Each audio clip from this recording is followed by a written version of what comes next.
They were clearing $7,000 a month on one property, and I wanted to do the same, but I wasn't in the same market. And that's why I turned to midterm rental insurance strategy. So in this video, I'm going to show you why I was tempted to join this marketplace, right? And get the returns that they're getting. And I didn't. And instead, I looked at how can I maximize my rental income with what I already have. And that's how I discovered the strategy. So what's really important, I think, to note in this video is that any strategy works if you do the work. And what I love about the page that I've created, or the channel that I've created, I should say, is that I started off by interviewing a lot of different investors on what strategy they're using to maximize their dollar. And there isn't a strategy that I found that is able to maximize the most amount of profit with the least amount of work. And I should say, I preface that everything takes work, but can I get the same outcome with less headaches, less turnovers, and still be able to capitalize on the upside? And that's how we got into this space. Now, I'm not saying that this is the best strategy. This is the only strategy. This is a strategy that we use and we help others get results in. And I want to share with you how we got here, because I think it's important, because I think that most often the grass is greener wherever you look. Oh, I'm getting these kind of returns doing this strategy. I'm getting this returns getting that strategy, etc. And sometimes it's important to think of, one of my good friends always says, the very savvy investor, he says, it's important for you to start based on where you're at. So a lot of people ask, well, should I do this strategy? Should I do that strategy? And the question I would ask is, well, what do you currently have? And for us, if you're watching this, for you, it might be that you have a furnished accommodation. And if you have a furnished accommodation, 3-bedroom, 4-bedroom, 5-bedroom, etc., a single family home, this is a good opportunity for you, because it's an opportunity that we found ourselves in when we wanted to maximize the dollars that people in our mastermind were making that we were not making. We didn't have the pools, we didn't have the fancy homes, we didn't have luxury homes, we didn't have vacation homes, we had short-term rentals. And so that's how we broke into the strategy.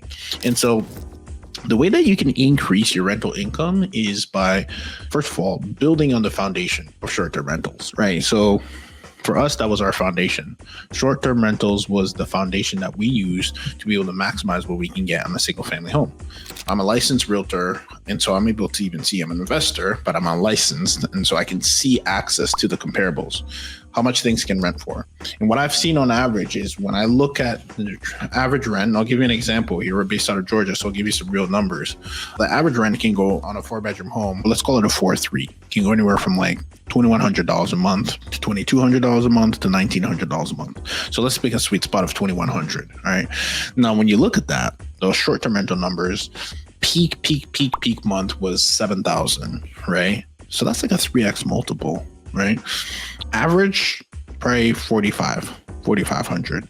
So that's a 2x multiple on the short-term rental. So you can make, by just throwing in furniture, and I shouldn't say just, because I think that minimizes it, and that's a big marketing thing. By just doing this, I think often in marketing, people say just, and then they kind of overlook all that needs to happen. It's not just furnishing, it's furnishing. Then assembling. Then after assembling, it's getting a property management software tool. Then after getting a property software tool, then it's syncing a dynamic pricing tool to that property management software tool. Then it's actually getting a few cleaners on rotation and getting them tied to the property management software system, so that when someone books, there's an automated notification that sends to them. Then there's also automated messages and sequences that you need to see. And so there is work required to set this up. However, it's work that you can do once. And then the communication is basically all that you end up handling. You get experience handling it, right? Because you might get an inquiry, someone reaches out and they have zero reviews. So there you need to be able to learn how to navigate and ask the questions such as, hey, by the way, what brings you in town, etc. Do you have any pets? I didn't see any pets disclosed. Are we even pet friendly? All of the above. So there is work required. So you're not just 2xing for doing nothing, right? There's a reason why when you do long-term rentals, right? Like whether you believe in the universe or the marketplace, we'll reward you for doing the work. So when you do it more and often, you can use the same templates that you used in the past. You can use the same assemblers. You can use the same furniture in different homes, right? Like you can leverage a lot of this, right? So that's the good news. It's like everybody's got to pay their dues, whether you're doing it on the front end or the back end, right? So we like to do it on the front end so it makes the back end easier. Work hard in the beginning so that later on things get easier over time, especially with. If you're currently getting value from watching this video, you'll want to make sure you take a second and click below to grab the midterm rental insurance blueprint to help accelerate your process in being able to land these midterm rental insurance contracts with respect to your marketplace. Make sure you click the button below and grab it and continue on with the gems in this video. Economies of scale. So that's just maybe a lesson to keep in mind too. Anytime you're kind of diverting away from what you've already started, you're kind of also losing that momentum and that scalability by chasing too many rabbits and getting done, right? So that's a good reminder of the grass is greener. Is this, if you stick to it, whether you're doing literally like storage or like sub 2 or like section 8, like stick with it because you're going to get compound. So this is maybe if you get any enlightenment from this, maybe you don't do the midterm rental insurance strategy if you're watching this, but whatever you're working on right now, stick with it and it will happen to scale over time. We like the midterm rental insurance space because it can scale over time and it gets easier with time. However, we built that on the foundation of Airbnb. We built that on the foundation of the short-term rental industry. And then once we built the foundation, we're getting like 2x what you would get in traditional rentals, right? Because again, I can look at the comps and I can see, I'm like, we're onto something here. However, when I was in that mastermind, I was like, well, hold on, like these guys and gals are getting like these ridiculous numbers, like tens of thousands of dollars a month. But here's what they have that I didn't have. It's really important that you work in they operate in the gain, not the gap, right? A lot of people go into the gap. Here's what I don't have, and here's why I can't have success. No, here's what I do have, and how can I have success with what I have? It should be the question, right? And so we looked at what we had. And what we had was these 4 bedrooms, 3 bathrooms, or we started with one. It was in Metro Atlanta, and we bought that property for $275. Overhead on that was like $1,900, so that's like the mortgage, and we're $4,500 a month ish. We're clearing a couple $1,000s a month, much better than the LTRs, right? But then something happened. We're like, okay, how do we get more? And so then that's how we fell into this midterm rental insurance niche, where essentially, yes, you still on Airbnb, so you still use that when you don't get these bookings, but you enter your property into these databases and you optimize and you tell the world, you tell these relocation specialists, you tell these insurance companies that you are looking to house them. You have furnished accommodations and you can house their clients.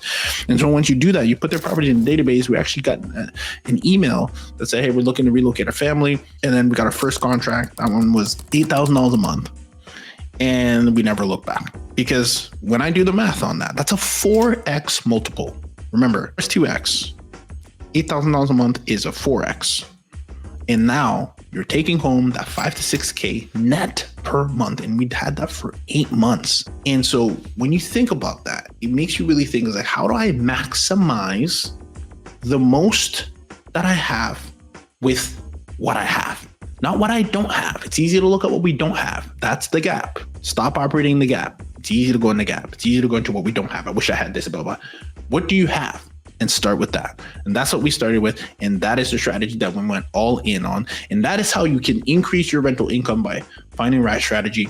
We ended up entering the properties in the right databases like ALE Solutions, THD, CRS Temp Housing, Furnished Finder, enter it there, Zillow Rental Manager, and you kind of grow from there. I have tons of videos in this channel that shows on where you can be found on how to reach out to these relocation specialists. As a matter of fact, I'll drop it right at the end of this video, which videos you can watch next. However, it's in your best interest to also look at sometimes where you're at and see what you can add to the Rolodex instead of trying to go elsewhere, going to another market, because we would not have come this far. We would not have fostered the relationship we fostered, help buy other properties with the same model, continue to fill it, help other investors, and have this YouTube channel. It would not be here if we didn't just double down on what we had and added an additional strategy to it with what we had. I think that's very important. And so you can do the same in your marketplace, right? As a matter of fact, this happens all over the nation. It's more prevalent than you think. And that is why we like it, because these are not luxury properties by any means. These are respectable, clean cut homes with great amenities, great in the sense of standard, right? Have that stand-up desk, have a dedicated workspace, have the grill. So they're offering that experience. Have your appliances, have the beds, have respectable furnished accommodation. Don't make it look like Furnished Finder because that's not clean.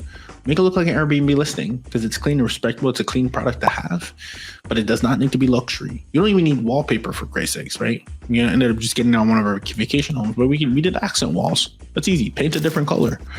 Make it look good. Make it look clean.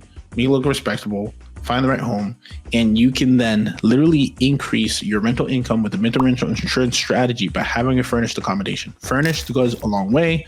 When Wi-Fi is turned on, Furnished is on, because then you can basically provide a turnkey solution for that family who's in need, who's going to extend over and over again, because what we've seen in the marketplace always takes longer than expected. And that is how you can increase the rental revenue in your marketplace by adding this strategy to your existing Rolodex. If you got value from this video, make sure you check my next video called Fee Stacking Strategies, Maximizing Revenue in Midterm Rentals.